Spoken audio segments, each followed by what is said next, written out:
We have this idea that the world's most successful people, the Bill Gateses, the Steven Spielbergs of the world, just followed some clear, straight path to the top. But what if that's not how it works at all? What if the real secret wasn't following the rules, but finding a completely different way in? Today, we're going to dig into Alex Banyan's absolutely wild quest to find that secret. And trust me, it starts in a place you would never, ever expect.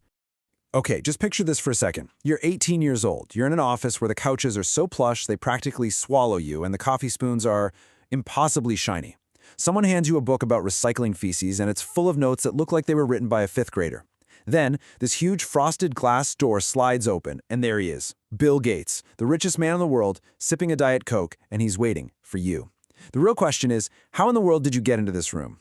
Well, to understand that moment, we have to rewind the tape a long way back. Because this whole journey didn't start with some brilliant idea or a lucky break. Nope. Like a lot of great stories, it all started with a crisis. So, let's meet our main character, Alex Banyan. He's a freshman at USC, and he's the son of Persian immigrants who literally sacrificed everything so he could have a great education. The plan was crystal clear: become a doctor. The only problem? Alex kept hitting the snooze button. Not because he was tired, but because he was just bored. He found himself just staring at his dorm room ceiling, feeling totally trapped by a future he wasn't even sure he wanted. So looking for some kind of spark, he ends up in the library, and he starts just devouring biographies. Bill Gates, Steven Spielberg, Lady Gaga, you name it. But he wasn't interested in their massive success. He got completely obsessed with the beginning of their stories. Like before they were famous, before anyone would even take their call. How did they get started? How did they take that very first step? This one question just completely took over his life. And he pretty quickly realized the book he desperately wanted to read, it didn't exist. So in this amazing moment of pure 18-year-old why not thinking, he decides he's going to write it himself. And this wasn't just about a book anymore. No, it became a mission. He was going to track down his heroes, interview them, and share their secrets with his generation. There was just one teeny tiny problem.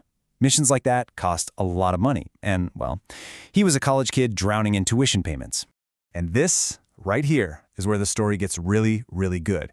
It's 2 nights before his final exams, he's mindlessly scrolling through Facebook, and this absolutely insane idea just hits him. He sees a post about free tickets to The Price is Right, and he thinks, what if I could go on the show, win some money, and fund this whole mission? It was, completely bonkers. So he does what any of us would do. He makes a list. And what's just incredible here is how lopsided it is. Look at this. On one side, you have a pile of life-ruining disasters. Fail his finals, kiss med school goodbye, and maybe the scariest one of all, his mom will kill him. And on the other side, just a single solitary long-shot hope. And when he actually did the math, that tiny hope got even tinier. He had a 0.3% chance of winning. The logical move was obvious. Shut the laptop and start studying for that biology final.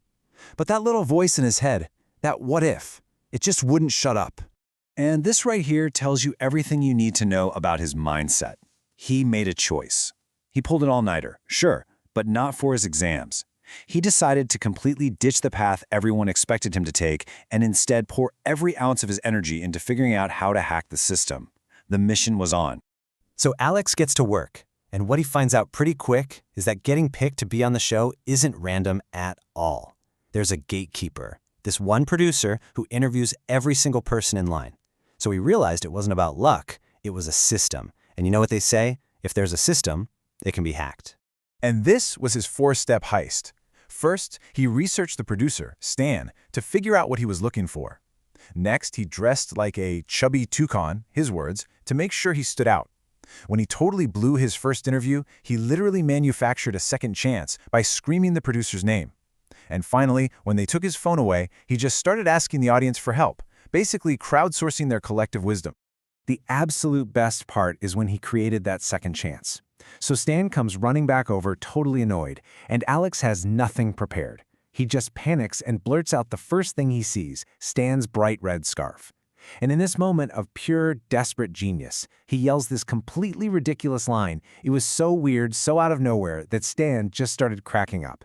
And just like that, Alex was on the list. So somehow, against all odds, he makes it all the way to the final showcase showdown. They offer him this package with a trip, a zero-G experience, and a sailboat. And he confidently bids $6,000.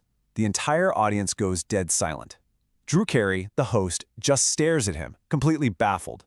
Realizing he just made a huge mistake, Alex sheepishly grabs the mic and asks this. So after frantically getting a new number from the audience, it all came down to the final reveal. The actual price of his showcase was over $31,000. His bid?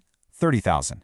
He beat the other contestant by $145. That's it. He sold the sailboat, got $16,000 in his pocket, and just like that, the mission was officially funded.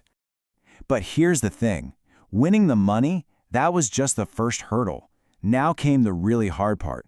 He had to go tell his parents, the people who sacrificed everything for him to become a doctor, that he was dropping pre-med to go chase this wild dream. Yeah, that conversation did not go well. He tried to explain his mission, but all his family could see was him throwing away the incredible opportunity they had worked so hard to give him. And the most gut-wrenching moment came when he called his grandma, who had been his ally his whole life.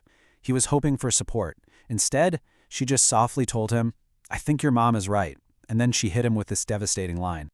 So here's the real point of all this. Hacking a game show, that was the external problem. But the real battle, the one that actually mattered, was the one happening inside of him. It was about finding the courage to disappoint the people you love most in the world, so you can pursue the life you feel like you were meant to live. And this entire crazy journey, from his dorm room ceiling to the game show floor to that incredibly difficult conversation with his family, it all perfectly sets up the core idea he would spend the next 7 years uncovering, the third door. Okay, so Banana explains that life and business and success, it's all kind of like a nightclub. There are 3 ways to get in. The first door is the main entrance. This is where 99% of people just stand in line, patiently waiting their turn, hoping they eventually get inside. It's the normal, conventional path. Then, of course, there's the second door. That's the VIP entrance, right? It's where the billionaires, the celebrities, and the people born with the right last name just slip right on through. No questions asked. That path is for the privileged. But, and this is the secret, what no one ever tells you is that there is always a third door. It's the entrance you have to make for yourself. It's where you jump out of that long line, run down a dark alley, bang on the door 100 times, jimmy open a window, or sneak in through the kitchen. It's all about persistence, creativity, and just refusing to believe there isn't another way. And this is the thread Alex found connecting all his interviews. It's how a teenage Steven Spielberg, after getting rejected from film school, just put on a suit and bluffed his way onto the Universal Studios lot every single day for a whole summer. It's how Bill Gates sold his very first piece of software before he'd even written a single line of code. From Lady Gaga to Pitbull to Quincy Jones, they didn't wait in line. They all found a third door. So, the biggest takeaway here is this. The third door isn't some secret trick or a magic bullet. It's a mindset. It's the fundamental belief that no matter what the obstacle is, there's always another way in as long as you're willing to look for it. And that really just leaves us with one final question to chew on. In our own lives, whether it's for a job, a project, or some big personal dream, we all run into long lines and closed doors. So the next time that happens to you, are you going to just accept it and wait? Or are you going to have the guts to jump out of line and start looking for the alley?